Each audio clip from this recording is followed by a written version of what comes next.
Starfleet Underground. Every week, we'll take a look at the latest Star Trek news and then check out a current or classic episode of Star Trek. We eat like we mate, and an incorrect translation gives Hoshi a bad day. Trip and Archer's sports night gets squishy, movie night gets turned into a live cam show, Reed makes a force field, Porthos gets ignored, T'Pol rides Hoshi's ass, and math makes communication come.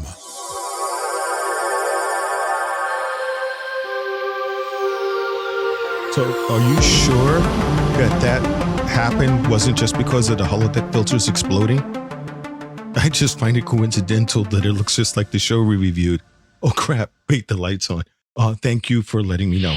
Welcome back, everyone, to another exciting, wonderful episode of Starfleet Underground. My name is Nathan Adams, and I'm here with our wonderful crew. And we don't have a guest this week, and you would know that before we get started if you're a member of our Patreon. And if you're not a member of our Patreon, I don't understand why there's not a reason. I mean, we got some stuff that's really cheap if you're stingy. Do it for the pics. Yeah, we have some great nudes on there. We got one of Patrick holding up his world. If you want to know what his world is, you're going to have to see exactly what it is. And we're also being brought to you by Section 31. I know I'm paying the bills early.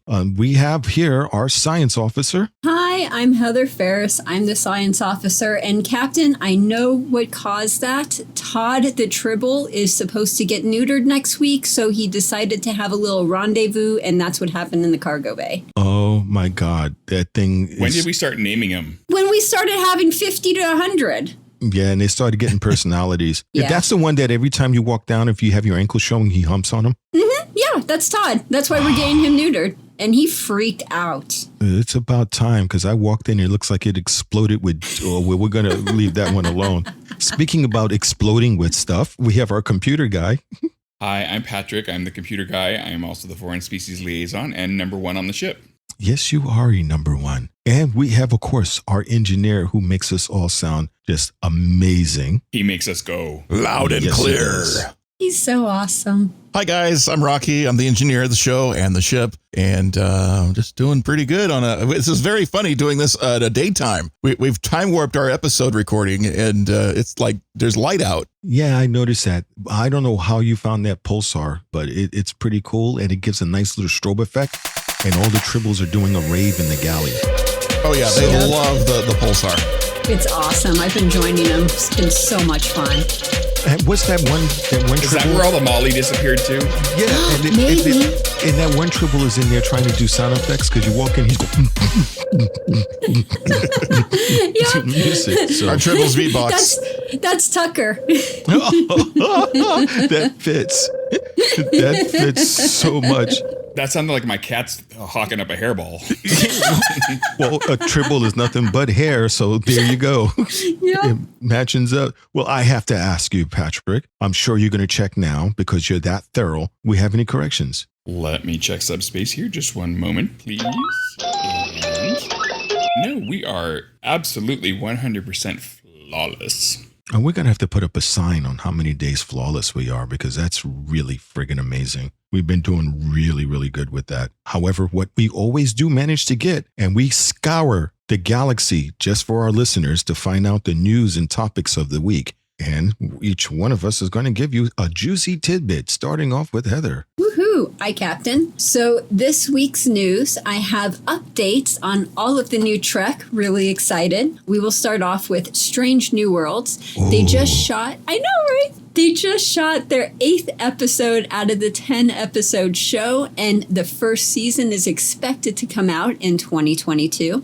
Woo! I know, right? Picard, the production started in February, and they are also expected to come out in 2022. And Discovery Season 4 will air this year, later in 2021. Whoa, cool.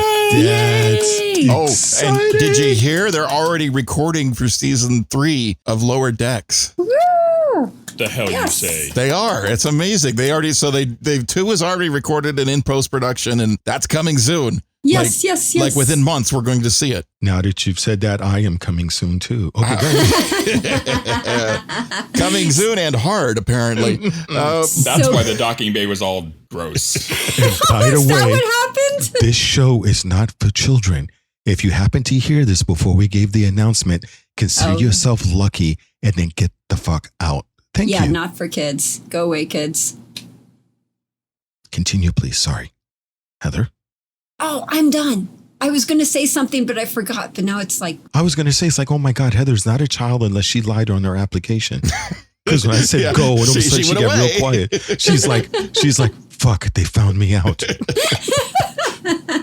Okay, in that case, Patrick, what do you got for us news? Well, June being Pride Month, which is celebration and recognition of the LGBTQ plus community, over the weekend, the Star Trek Discovery cast took part in Outfest, which was a pre-recorded virtual panel featuring Michelle Paradise, Anthony Rapp, Wilson Cruz, Blue Del Barrio, Ian Alexander, and Tig Notaro. And one of the issues they discussed was the trans character, Gray, being killed off. But as you remember, Culber makes a promise in our season 3 finale that Gray, you will be truly seen. And that absolutely do pay that off in season 4. So we're going to see him. That's actually is going to be pretty damn cool because now there are people along the alphabet that are truly being seen now. And so that's just really appropriate that he will be seen. That's amazing. I can't wait. It's going to be awesome. I'm really excited. It is. And plus, they're a good little actor. So I'm really looking forward to it. Yeah, they do a great job.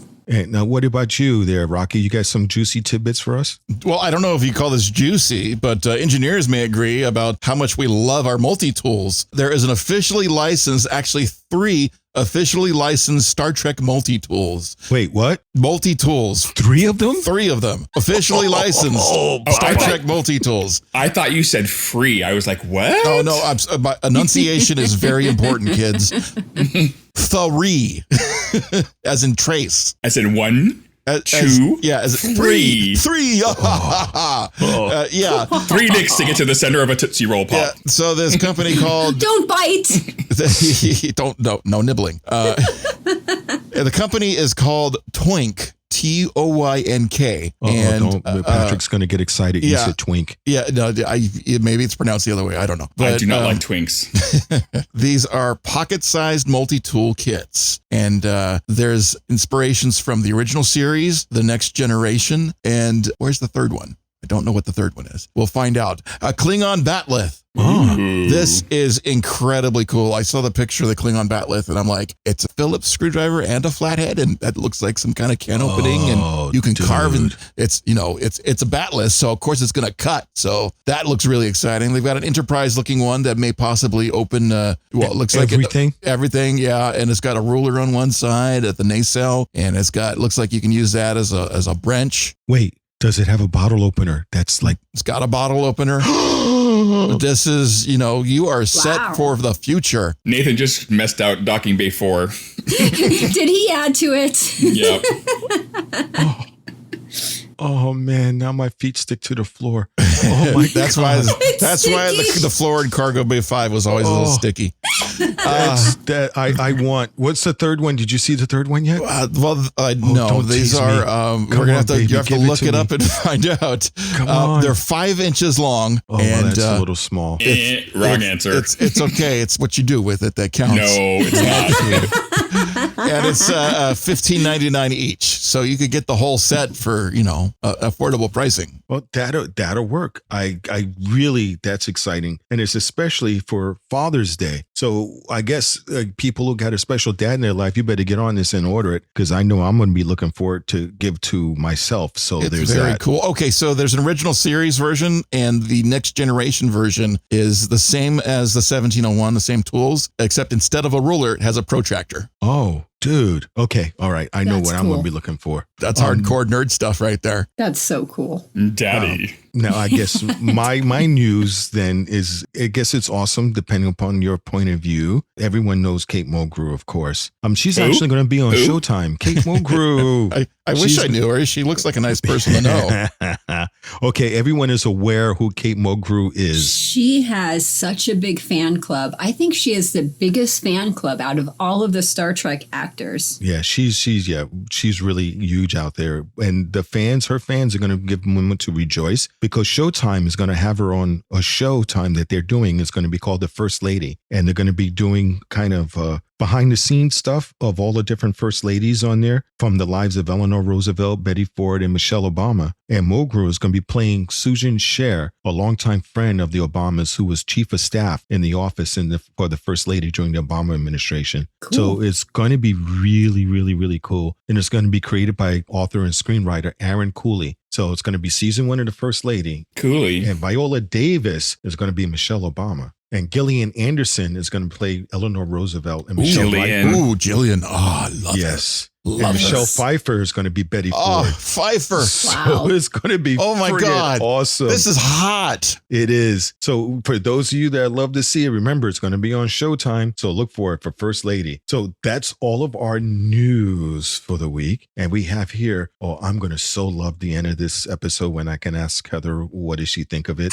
Because this is going to be, I'm getting the vapors just thinking about it. Okay. Is it going to be a 1 or 2 or 3 squirt review? I just, oh my goodness. This is going to be, Oh, brother. it's going to be full of explosive. Oh, geez. Okay. Everybody get a towel. So get ready. Get 2 towels. Get ready. Wait. I even went to instead of coffee, I have ice water because this is going to be so hot. Okay. Heather, you're up.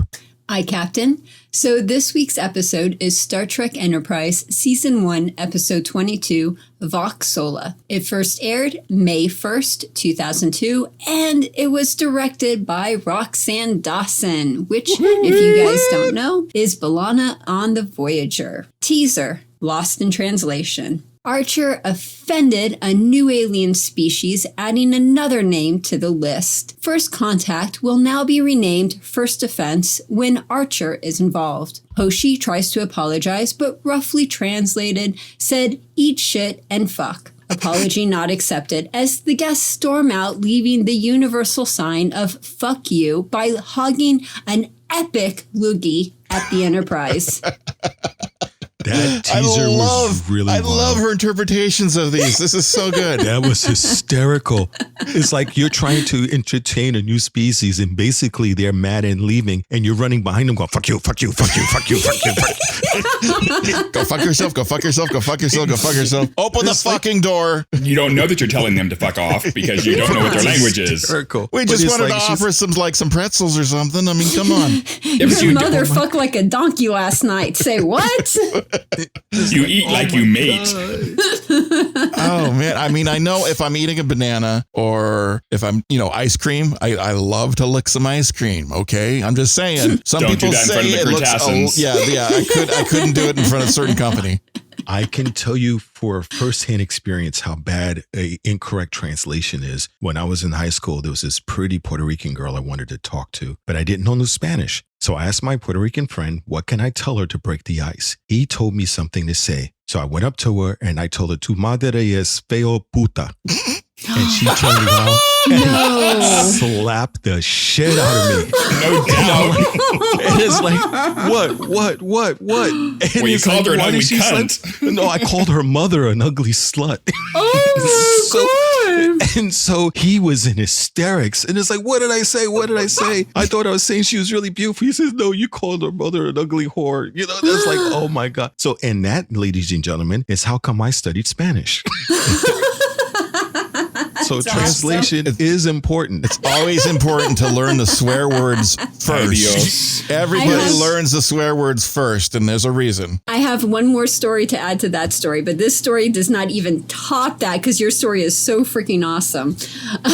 When I was learning Japanese, the Japanese word for cute, which I love saying, was kawaii. But the way I said it, it always said scary because cute and scary are the same word. So I was going around saying, oh, kawaii. And she's like, no, you're going around telling everyone they're scary. Don't do that.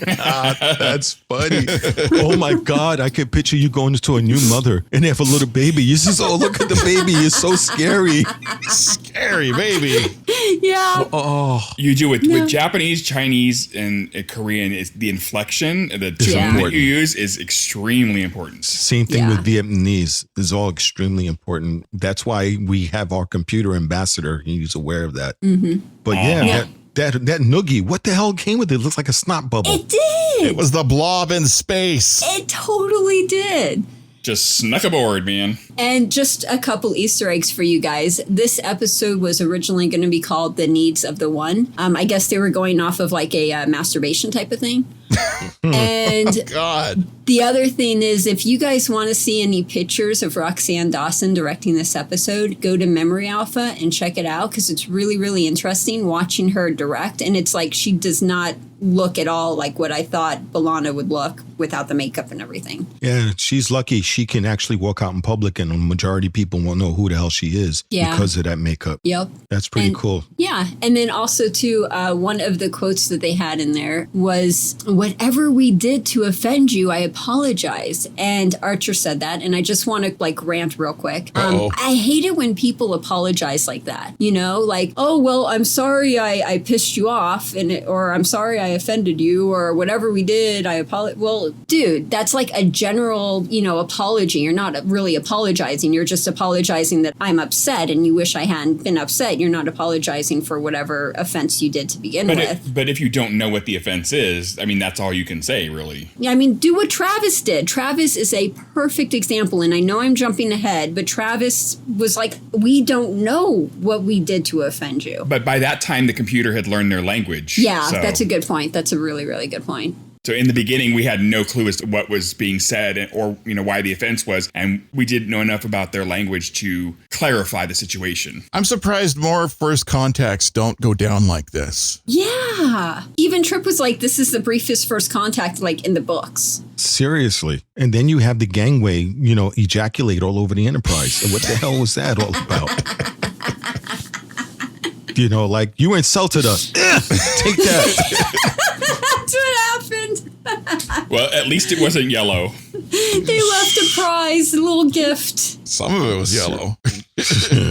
But that was definitely a interest. I did like the aliens' makeup, though. They were they were looking like they were going out to the thing out in the middle of the desert. What is it? Wasteland. Yeah. Burning Man or Wasteland. Yeah, it looked really kind of cool with all the tassels and stuff. They were happening. They had some good looks to them. I mean, they weren't not bad. I mean, we could see these guys more often if we weren't so damn offensive to them. And they did a really good job being pissed off. I mean, looks could kill. They all gave them glaring looks all the way through. So that was good. That looked really good. The only thing that bothers me about this is, I mean, does it really look that bad? I mean, yeah, I'm sure it looks sexual, but why is it so offensive? I mean, some people just can't put up with something a little sexy, Maybe their planet isn't fucking. Maybe their planet's eating pussy, and that's why they got offended. It's a possibility. Well, I mean, for Patrick gay would people. starve. Patrick would starve.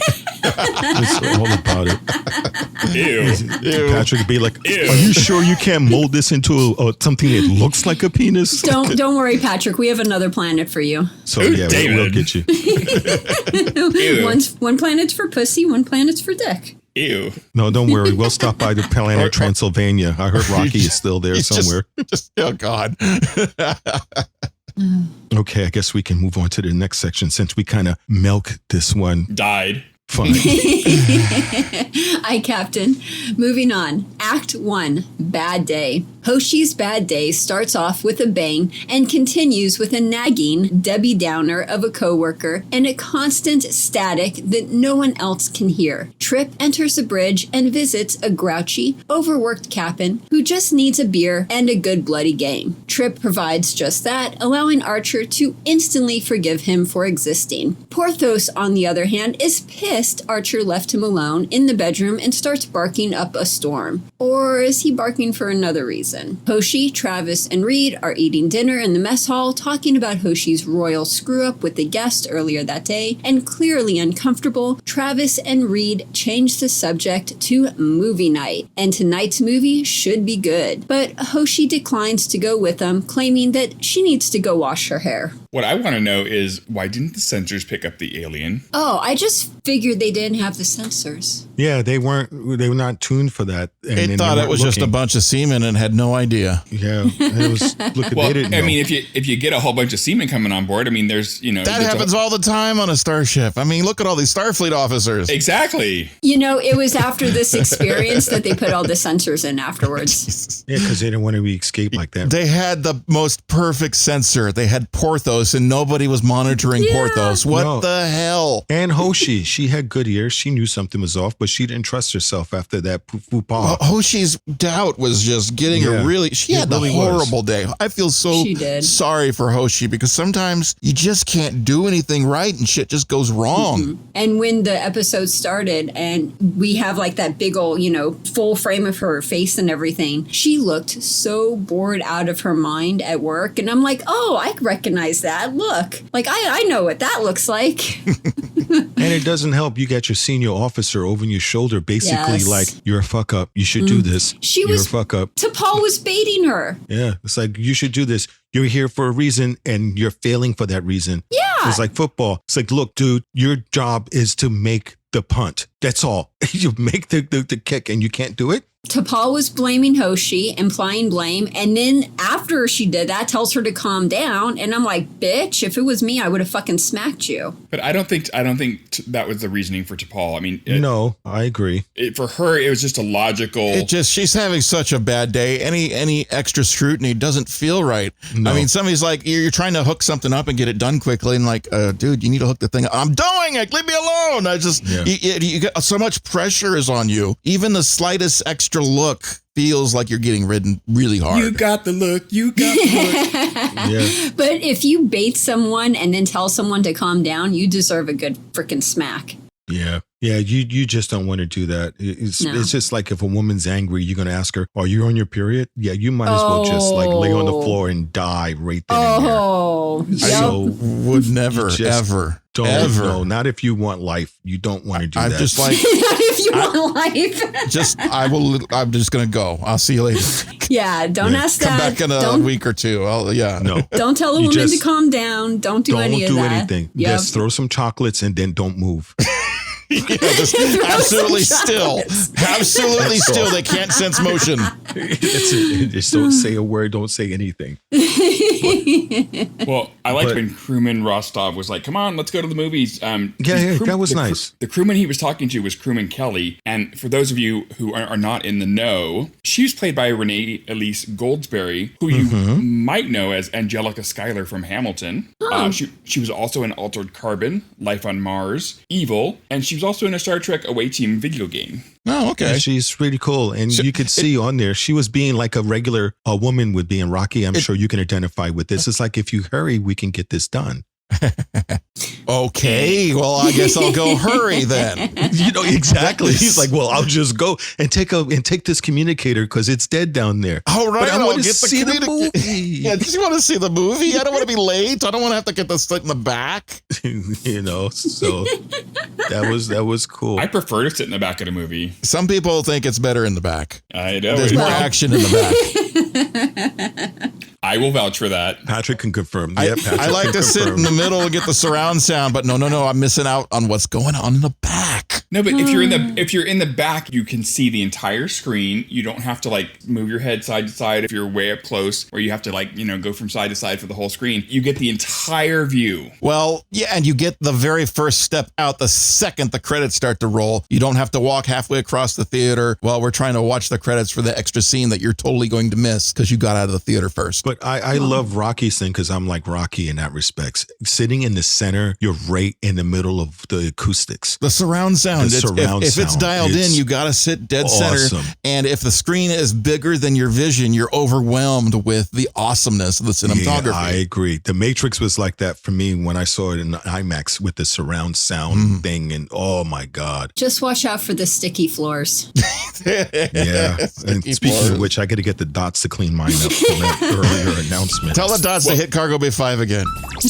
Well, you might want sticky floors if you get a pool on the ship.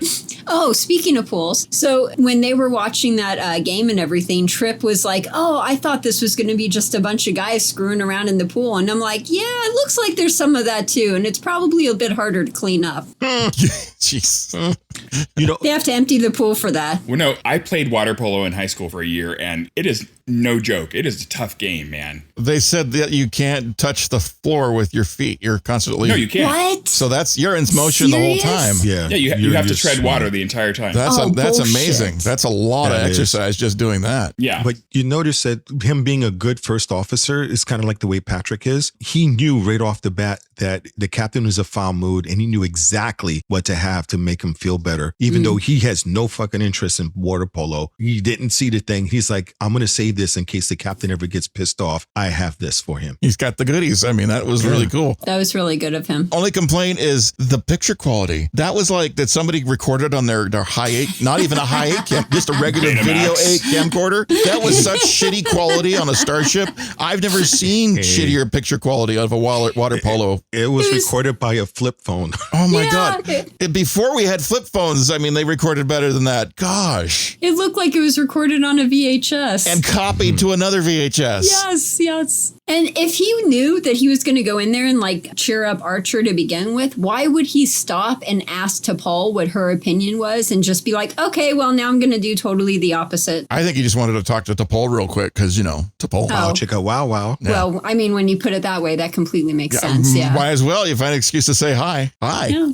Good but- point. Hello, pretty lady. But Patrick is correct on that, because I've talked to other people that play water polo. It is extremely demanding because you're treading water from the moment you're in there all the way through until you either get fouled or put out, or then you can't touch the bottom, and you're extenuating. You're throwing the ball, blocking the ball, swimming back and forth on both ends. It's a crazy sport. And speaking of getting fouled, there was one time when we were playing against Newport Harbor and we got the ball. I made a break for it. The guy who was covering me grabbed my Speedos and pulled them off. Damn. Yeah. Whoa. Is that a legal move? No. And when Did you score anyway? No. When you started, I thought you were going to tell us a story about like the bedroom, not actual sports. No. No, the guy did it and looked at Patrick and said, so you really are the big man on the team. Ooh. When you talk about water sports with Patrick, you've got to be making sure you're talking about the right kind of water sports. Well, what's funny is because the guy who pulled my pants down was someone I knew from 32nd Street from hanging out at the beach. So, it was kind of weird. He was curious. That's really weird. I'm wondering, was Rostov wearing red underwear or not? No, because he didn't die. Well, we don't know yet. It was very much felt like, did we just jump into an episode of Lower Decks? Okay, see, this is why I would not be good in a horror movie. You send me to a place that's acting up. I go and look, and it looks like something broke out from the ceiling. There's all kinds of spooge stuff on the floor. The lights are off. And then I look and I see something slimy that just ran. I'm not going to go, I better get a closer look. I'm getting the fuck out and turn on the lights and calling for backup. Well, he was calling for backup and then nothing, because that's how quick it went down. Yeah, but he went to go look. But if we go by the horror movie standards, you're black, so you're dead anyway. Yeah, I know. I use that to help get the guys protect me in the military. I told them, look, if I die first, the rest of y'all are screwed. So you better make sure I survive. I mean, there are rules to horror movies, and if you're a black or a virgin, well, if you're a virgin, you're gonna live. But I thought with a virgin you died as soon as you fucked. Well, like they have the sex scene, you're not a virgin, and that's when the killer's like, oh, look, I was actually fucking you, stab, stab, stab. No, there was only one horror movie I saw that was actually true to form. I think it was called Mausoleum. Patrick will correct me. Where they go to this mausoleum, they have a party, and the dead come to life and it starts killing people. The black guy realizes this, runs to the wall, climbs over the fence with barbed wire, slices his legs up, getting over, hits the ground, and runs, and you never see him again. He was smart, because he's like, I'm black and this is a horror movie. I'm getting the fuck out of here. He's like, fuck that shit. He's like, I'm out. And you didn't see him the rest of the film. He was gone. He never came back, never got help. He was done. And all them white folk just got eaten up. He was done. They're walking around. Let's split up. It's like, oh yeah, they're dead. Awesome. Okay, I guess we ventured off course here. Where were we? It was Aliens. It was the movie where they were all stuck in the web. Oh, wait. No, that's the wrong movie. Next.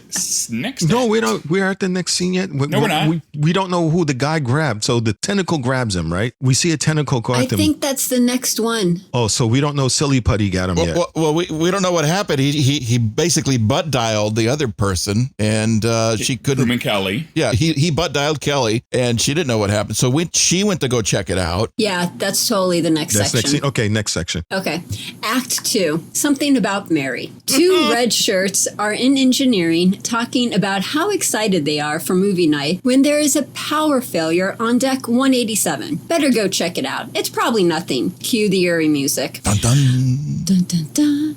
Little did the red shirts know that movie night would be postponed due to the ship's voyeur accident, hooking up his camera feed and showing video from his shower and toilet cams. Meanwhile, the red shirts arrive at cargo bay to find a giant cum spot in the corner. Double tap comm device. Okay, who was fucking in the cargo bay during movie night? Oh wait, they're still here. And they're clobbering their ass and adding them to the hentai orgy. But not before the captain was notified of the disturbance, and Archer and Trip jet off to cargo bay to see what's up. So you know what it looked like? It looked like from Aliens. It looked like the xenomorphs had cocooned them. Yeah. Waiting for the egg. Did. Waiting for the eggs. I could have sworn I heard a little sound. Dude. Yep. I heard the motion tracker. With those tentacles, that was total hentai right there. Total hentai porn.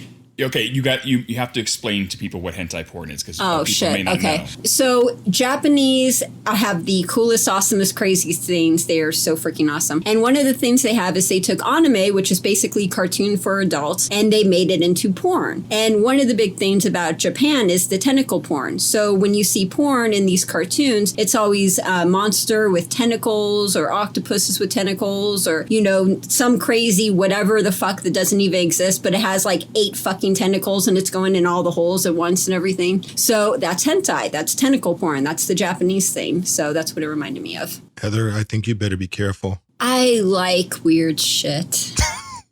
She likes weird shit in her holes. Okay. Be careful, Heather. I think they're coming near you. Oh God, I hear the sound. Oh no. Heather, be careful. How many meters? That's in the room. It can't be in the room. You're not reading it right. I'll be right back, you guys. I need to go do something. Oh, she did it. What the hell did she do? She went to go play with her hentai. Oh my God, that's a special order again. God dog it. Do you ever know Amazon can find us cloaked? That was a huge cum load, though. I mean, talk about a cum web. Oh my God. But they go into the room and then it's like, that's strange. But at least, she called for backup. Mm-hmm. Yeah, that was important to get the backup call out. I mean, she went right for the captain. That was kind of unusual, but and he was in civilian clothes. He's like chilling with a glass of beer. Oh, they're eating beer and pretzels. He was in sweatpants and a sweatshirt. He was like, this is cool in my little room, watching my little TV with my friend. And did you notice that Archer never calls them by their names? He always refers to them as crewmen. Yeah, because he can't take the time to know them all. So yes, exactly. They die. Well, it's not the same in the military. I knew everybody's last name, and everyone calls everyone by their last name. So when you get out, you feel like Obi-Wan Kenobi, because I'm so used to for like 7-8 years people calling me Adams, and then somebody comes up and goes Nathan, and I look at him and go, that's a name I haven't heard in a long, long time. Nice. But the whole room, and it did look like they got caught up with silly putty or massive goo. It was actually pretty cool special effects considering the budgets they're working with. I kind of dug it. That's true. Yeah, because a lot of times special effects like that could look really hokey, and I mean, it actually looked. It looked great, and the cargo bay looked great. I mean, they had actual cargo in the cargo bay. You notice that? That was kind of cool. For once. And they did the thing where they always do with Enterprise. It was dark and scary. Mm-hmm. I just thought that was cool. They made it as cool looking as they can make cum cool looking. They did the best. It's like. Go ahead. No, it's like. Don't you all come at once. No. It looks like the aftermath of a Starburst Blast-Off commercial. You ever see like the Starburst with the oh my God, and it's all over. Okay, your turn. I was going to say, it reminds me of something about Mary where you have cum balls being where they shouldn't be. Yeah. The hair sticking out. Yes, that's classic. Can I use some of your hair gel? Oh, sure. What? I have never seen that movie. Oh, what? You've never seen honestly, that? It's not that great of a movie. There's There's like 3 or 4 funny parts. There's some hilarious things in it, but it's not that great of a movie. Yeah, it's like you remember the 3 or 4 really funny parts, and the rest Franks of it, and like I have Baines. no idea what the movie's about, but I just remember 2 or 3. I didn't even like the thing they did to the dog. Franks and Baines. I like the zipper parts. Oh, yeah. Franks and how did you get the beans over the Frank? So, yeah, but okay, I won't make you see it, Patrick, but they're in the room, and first off, they call the captain, and at least this time they used Reed like they're supposed to use him. And he went in first. He didn't let him go in first. He had to go in first. So that's like, He's all captain. Yeah, he had to make sure because Captain's gung-ho. Captain wants to go in first. And it figures you're in the middle of something, having a beer with someone, and then you're on call. You always get that call. You always get the call to go into work during dinner or when you're having fun, when you're on call. Well, you're half buzzed through a couple beers, and yeah, totally. And Go to work. Hoshi was all gung-ho. She was like, let me communicate with it. And Paul's like, no. Wait, I think we're skipping ahead. We've No, jumped that's all in the into section. No, Yeah, I think, Next I think a section. little bit of it's it's in next that section. Next Yeah. section. I just love, because I was watching with the captions on, and it said squishes for the sound effect. It said squishing sounds. It said squishing. I'm like, that they're describing the squishy. It's just like, I've heard that. I thought that was kind of funny. Yeah, it can be in the wrong time. They might as well have put the word moist on there. A lot of people get triggered by that word, so be careful. That's a bad word. You can't say that word. And there has to be 187 decks on like Enterprise. Like 187 is the perfect number, but I'm thinking about it and I'm like, there's totally 187 decks on there because if you look at the elevator scene from Discovery, it's always bigger on the inside. Because it's the TARDIS. That's actually a bad luck number because 187 is a I police know! call for murder, death, kills. Yeah, That's kinda why bad. it's so perfect. I don't think it's, I think they have a few, slightly fewer decks than that. Wait a minute. Wait, what is 187? It stands for murder. It's Yeah, a police which call for is- murder or homicide. Which is why it was on deck 187 because it was killing everyone. Oh, okay. So, okay, I guess we can go to the next section since everybody wants to jump on Hoshi. But Okay, Act 3, Parasite. The moment Archer and Trip get close to the cargo cum stain, the hentai tendril snatches them up and pulls them into its web of jizz. Reed and the others are barely able to escape, but they got away, lucky that they were able to grab one of the phallic body parts and bring it with them. After rubbing it for a while, Phlox was finally able to understand the rise and fall of this noggin. Now that they have more information on it, it's time to formulate a plan of action. Reed gathers the supplies while Hoshi learns to speak its language. They need a safe word after all. Reed runs back to the cargo bay to try out his new flashlights, but fails miserably as the radiation causes Archer and the others extreme pain. Oh no! The orgy is evolving into the human centipede. Reed runs back to engineering to work on a plan B, force fields. Well, an electromagnetic pulse is not going to be pleasant. Yeah. Especially if you're full of jizz.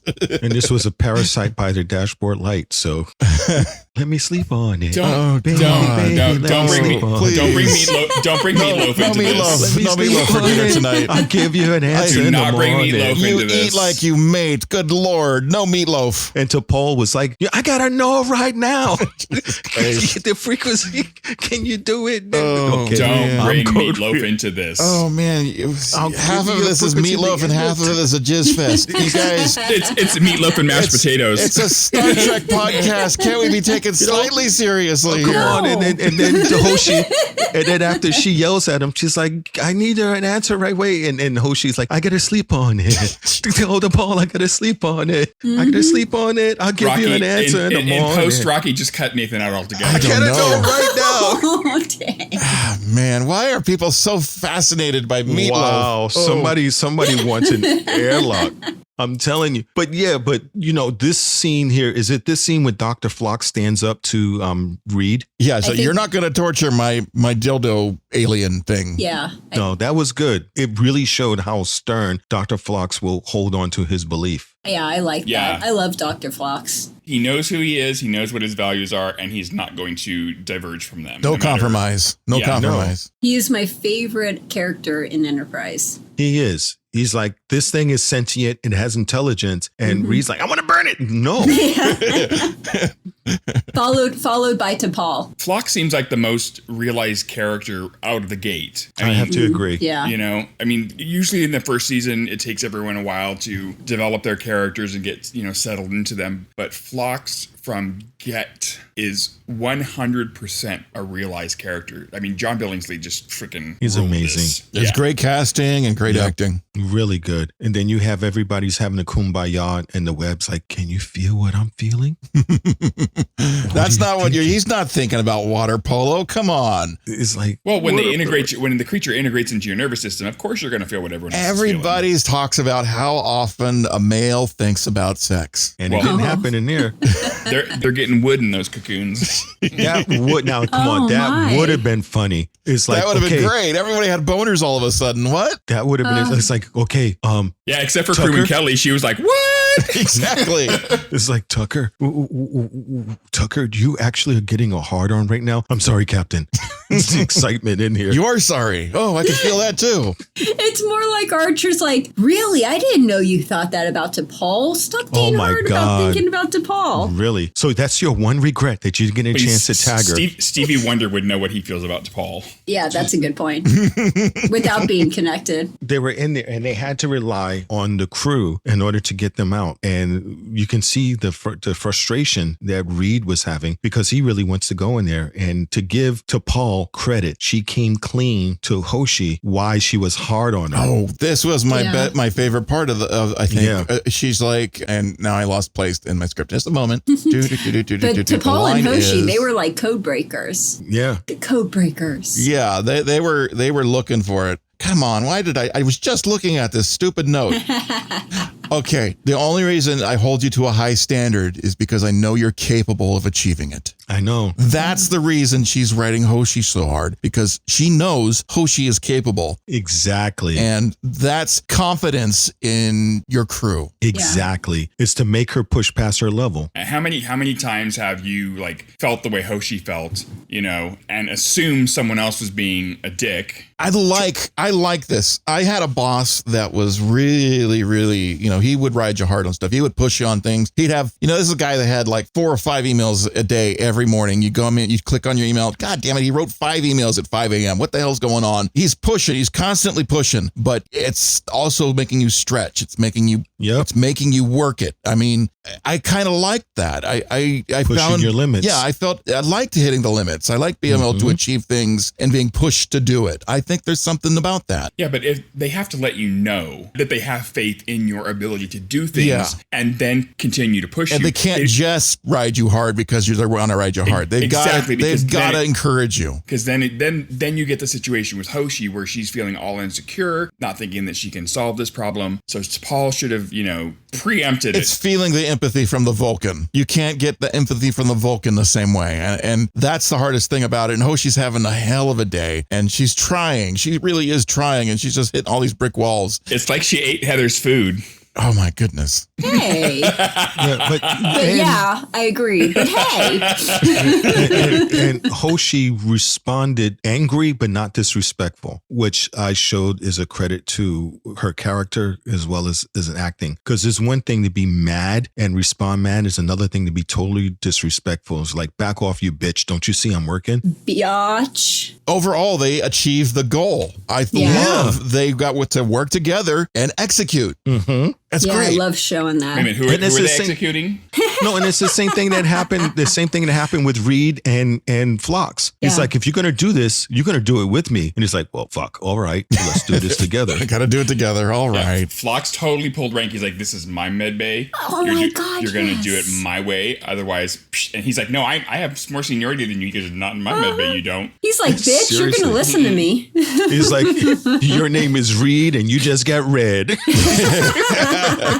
Yeah. Oh, brother. Totally. Okay, and then finally, Travis gets a contact. He finally calls those crazy aliens that don't like the way they eat. I think that's the next section. Is it? Did I screw that up? Is it the next section? Pretty much. Okay, so Pretty if sure anybody's that's got the anything, next we can jump to the next section. But let's light jump to the next section. Okay, next section. Okay, next section. Act 4, E.T. Hoshi becomes study buddies with T'Pol as they try and figure out the language of math. Travis finds their previous guests and get the coordinates of the aliens' home planet, but not before having to apologize for their offense of very, very offensive mouth-fucking behavior at breakfast. A while later, Hoshi and T'Pol figured out the aliens' language and immediately ask it to release their friends, in exchange for being brought back to its home world. The little snot agrees, and the crew members are released, and Enterprise makes a detour to bring this puppy back home. Well, you know what I liked was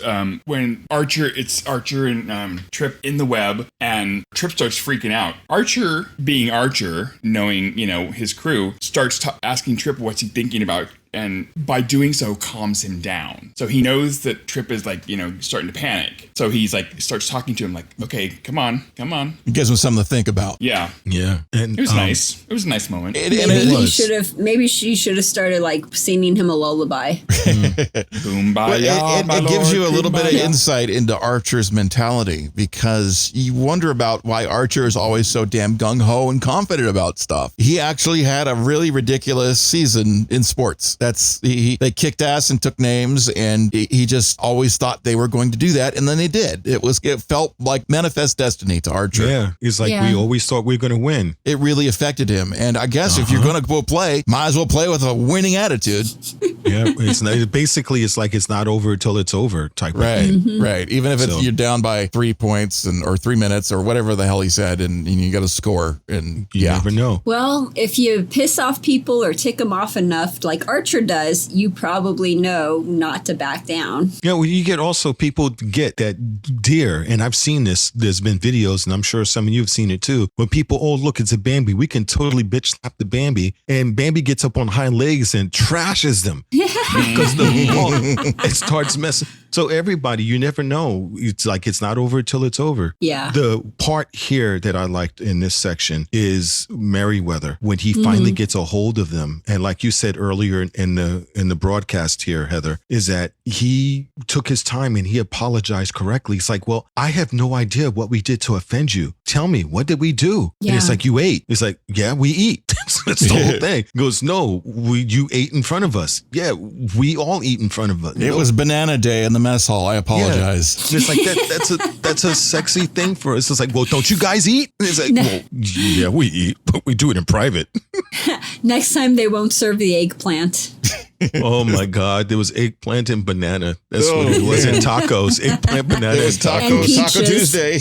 And peaches. Peaches. Oh my God. I love the peaches. Can you imagine if somebody was if that's their thing and they consider it sexual, and you see what basically looks like an orgy in the galley because everyone is putting things in? No wonder they get all freaked out. Yeah. That's unusual. That's what did we just walk in on? Oh my God. It's you're putting things in where? They're we got to get out of this place. These fuckers are freaky. Well, it's what the hell? I mean, it's if we're invited onto an alien spaceship and we go to have breakfast and we walk in and everyone's eating everyone else, fucking and actually eating the person out, we would be offended too. Oh, sorry. Right. We would be offended too, but they would be well, that's how you eat. Seriously. Yeah. Especially if you found out there was no partners for you. I would be so upset. Where's my guy? Yeah. I can't partake. You can't partake in this feast of... What the hell? Oh, man. It's how dare you guys have a thing going on here and there's no one here for me? Really? Yeah, it would be offensive. Yeah. So Travis had this really uncomfortable phone call with the other guys. They're I think you guys might have an STD. It was kind of, that was the other side. After apologizing, he had to go and say, you guys caught something. I would have loved to have found out how that thing got on their ship, because they knew, they got what thing? Oh, and you could see they totally knew what it was, but they didn't say how they caught it or what they did with it or anything. Well, I don't think they caught it. I think it just hitchhiked. Maybe they'd gone down to the planet or something and it just kind of hitchhiked a ride. I don't know. Yeah, but they obviously knew what it was. Maybe someone stepped on it and it was a gunk on the shoe. I'm confused. How come they're so offended by eating, but you get the spooge web and they're not offended by it at all? Yeah, because that was a big cum monster. Maybe only things going in, not coming out. Come on. That cum monster shrank. It was huge, and then it shrank so freaking small. That's because it shot its load, and there was no juice left. That's it. That's it right there. Gotta no make juice. sure you drink plenty of fluids, everybody. I would really hate to be the lower decker that had to clean that up in cargo bay. You know, when he got back and he managed to, when they rejoined because it was a planet was supposed to be like one big organism. It needed connection. Yeah, it got back to the connection. It's like, you like it, the juice, huh? Yeah. The juice is good. Yeah. I read the captions that said squishing. Squish, squish. Well, when they got released from the web, I mean, did you see how they were all like... Oh, they were funky. He gives the people back and he's like, here you go. No harm, no foul. We're good, right? I just want to go home. And I'll just hide in the corner. Home. You know what he did? He also, the alien web thing, asked the Enterprise, we got coordinates right here. They're using Enterprise as space Uber. Yeah, really. Right. And the language of math sounds like sirens and horns and beeps. It sounded like modems back in the 90s. That would have been funny. Once Hoshi sends the thing up and all of a sudden you hear the... You got mail. Welcome. You got mail. Welcome. You have mail. Yeah, thanks a lot, AOL.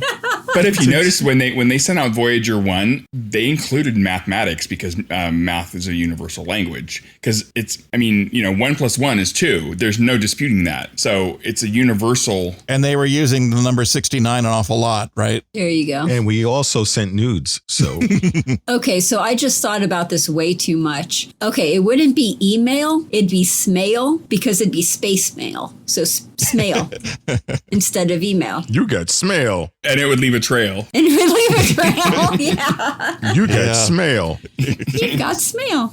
But they did talk to the guy after he was done, and Archer was like, I'll make sure they'll show the movie again next week. What about the poor girl that was there? They never talked to her again. Yeah, whatever happened to her? It didn't pass the Bechdel test. She didn't make it past the end of the movie or into the show. I mean, what the hell? Why'd you didn't talk to Angelica one more time? Yeah, we don't find out what happens to Kostov or Kelly. No, they No. just, and it was one thing, I know I'm going back into time. If you get a tentacle creature, a hentai creature chasing you, don't go up the fucking ladder. Leave the room. Why are you going to go up? It has I'm gonna tentacles. go It can for stretch. the ladder. Yes. The ladder's going to be safe for me. No, you fucker. He's going to grab you off the ladder and then drop you hard on the floor. And what happened to him, too? We don't know what happened to him either. No, Yeah. they don't show anything like Yeah. that. I would have paid good money to hear Tucker or Archer when the thing grabbed him by the leg and pulled him. As he was pulling him away, for all of a sudden he looks up at him and go, "Mommy." That would have been funny, but didn't happen. So this is the part that I'm excited about. Heather, can you hear me? Oh, let's see. How did this one score? How many squishies would you give this? I would rank it 3.5 moists. Oh, 3.5. So it looks like this one needed a little lube to go down, but at least it was somewhat enjoyable then, unless you're a rough rider. So that's good. So we have on Heather's authority, this was a 3.5. How about you there, Patrick? It wasn't like the greatest episode. I mean, I would give it a 5, maybe. Just it was so-so. And how about you, Rocky? I'm a 6. I think it wasn't all that, but it was still, I mean, it very much felt like, oh God, now they're doing aliens, but they're doing their own take on it. And then they did the whole tone communication thing at the end. That felt like Close Encounters, but it didn't sound as good as Close Encounter because it was some really, really horrible screechy modem sounds. But 6 pretty high for all that. I'm a pretty high guy on Star Trek. So, maybe I'm into the squishy webs. I don't know. I would have to, if I had to give it a rating, I would kind of split the difference a little, and I would give it a 5.5 solely on the personal communication build that was being done when it came to Phlox and Reed and Merriweather and to Paul and Hoshi. I that's a really good point. liked the character drive of that. I didn't necessarily like the Close Encounters thing because it was the same tone played again. If the friggin' alien didn't understand you the first time, Yeah, it was really bad. how is it going to understand you the same damn note? Yeah, it didn't sound enough like machine language to me. It didn't sound quite right. The only other thing that I would have given a little bit higher rating is if they brought a little bit more Porthos into this because they needed somebody to say, Porthos is going crazy over here. What's going on? They needed that. I agree. agree. We saw it happen, but nobody saw it on the ship. So we saw it happen, but nobody else saw it. Porthos was ignored. Exactly. I think it would be perfect if Archer's in there and it's like, we have an intruder. Hi. Porthos is shitting piss all over the floor. And just like, hey guys, Porthos is freaking out. We need to do something or check the scanners or do sensors or do something. He's freaking out for a reason. He was in Archer's quarters. No one heard him barking. But this is the third time he's warning nobody's around. Yeah, nobody's paying attention to Porthos. If you're going to bring a dog on this ship, why would you keep him in such small quarters all freaking day? Wouldn't you let him at least walk around on the ship? He should be sitting right there next to Archer all the time. Yes. That's the way you can bring a dog on space, is you bring your dog with you. Or in a holodeck. We need to have a little mini captain's chair just for the dog. Exactly. I would wind up walking around with a Doberman Pinscher on board the ship with a little sensor thing that if it growled, it would send an alarm and just have it run. Oh, there's a Captain's Dobie. Just let him by everything. So I think that would be great. Look, intruder alert. How? The dog's growling in Cargo Bay 4. Well, I hope by 2151 they have some kind of sensor to put on the dog where the dog can actually speak. Yeah, like in the movie Up. Yeah. That was funny. Squirrel, exactly. Squirrel.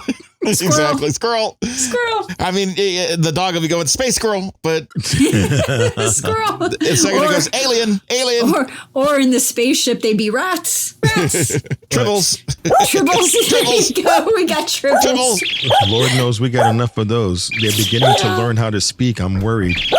So who knows what they're going to say, and God, what they might have seen. If they have that for the dog collar, I need to buy one for the Tribbles. Okay, Captain, I need to borrow your credit card for a second so I can buy some stuff for the Tribbles. Amazon is going to get a very big order. Mm-hmm. Make sure you use, I'm going to give you. We don't have credit cards in the future. Well, I'm going to give her an access code because one of those I get 3% back on Gold Press Latinum when she uses it. You get Latinum Back. Yeah, so I get Latinum Back. So, and the caption on the credit cards, if you need Lat Stat. So it's going to happen. Speaking about Lat Stat, Patrick, what's happening next week? What's our next episode? Lordy mighty. Oh my God. Why do you sound so in pain when I ask you to do something simple for us? No, I was sounding in pain from that last conversation. It was just it was painful. I thought he sounded like that every time you asked him to do something on this ship. Pretty much. Anyway, next week we have episode 23, Fallen Hero. Enterprise is planning a trip to the relaxation planet of Risa.